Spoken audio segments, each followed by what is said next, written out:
Hey YouTube, this is a Daniel Ware video. A little different than normal. I'm actually making a video cooking style. I'm making my favorite sandwich from a place in Rome, Georgia called Jam, which is called the Very Good Turkey.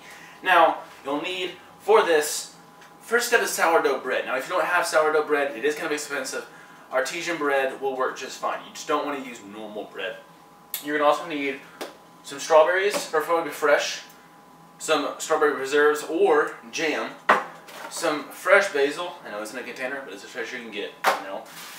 Some pepper turkey breast. Now this needs to be boar's head, along with the Gruyere cheese. I don't know if I'm saying that right. G-R-U-Y-E-R-E cheese. Both of those are boar's head. And then bacon. Not the most primary ingredient. You can make without bacon and it still tastes delicious. Now let's go cook some bacon. And when you're cooking with bacon, a lot of people use a spatula. I like to use tongs. It gives you a lot more maneuverability. And also, you don't want to let it get too greasy, so when you take it off and out of the pan, you're going to put it on the plate with paper towels. You don't want the grease to overpower any of the flavors on this sandwich. You don't want it to overtake any of them and make them just not there. Now after you've taken the bacon out and you've dried it off, you don't want to be too crispy. This is a little bit too crispy. The pan cooks a little hot. But you want to get about a medium. You don't want to get too much of a crunch in there. And what you're going to do is you can get three. I got mine sliced thin slices of Gruyere, and it's going to be sliced pretty small. And with the turkey, you're going to get it to be sliced like this. You're going to get it about thin or medium. I think I got mine about medium. You don't want to get too thin that it's just paper thin. You don't want to get it thick to the point that it's going to just overtake the sandwich. You want to be able to layer it out well. And the first thing you're going to do is you're going to slather it down, not too much, with strawberry jam. Now after you've put down a layer on both sides of the sandwich, you're going to take some fresh basil. Now you don't want to run this through a food processor, but you do want to have it ground fine enough to where it's not going to be an entire stalk in your sandwich. You do want to take the entire leaf, and once you take that entire leaf, shred it up and put it on one side of the sandwich. You don't want to have too much basil since it is a pretty intense flavor and smell.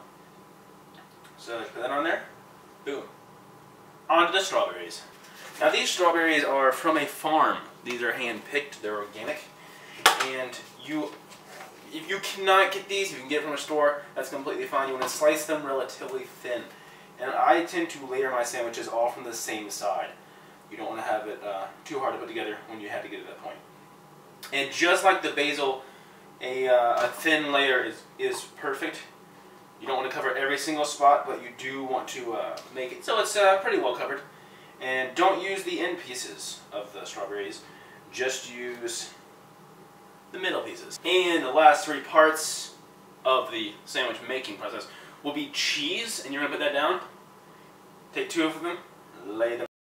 Then you're going to grab a little bit of bacon, get a little bit of bacon, and lay that down, just a little bit of it. You don't want to too much on your sandwich, because just like the basil, bacon is a very bold flavor. Basil is also sweet. It's just a sweet, bold flavor. Throw some turkey down. And you don't need to use all your turkey, but just use enough that you feel like you're going to be able to taste the turkey in there. I typically use about 3 slices of medium cut.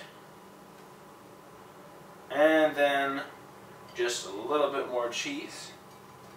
You put your sandwich together like that, and then now time to toast. And finally, toasting. If you've never toasted a sandwich before, I don't know what to tell you. Now, at the place in Rome, they use a sandwich press. Gives it more even cook and also presses it down a little bit. A lot easier to eat. I don't have one of those, so I'm going to do an old-fashioned way of cooking it, squishing it, and then cooking it. Just don't make sure you squish it too much, or else you're not able to enjoy it. While the sandwich might not look that impressive, it is delicious. I think you should try it out. It is a little expensive. It's definitely not a thing that you would have every single day. Make sure that though when you are making it, you do clean up in the process. You don't want to be able to have to eat this and then go back and clean afterwards. So just get it and take a bite and enjoy.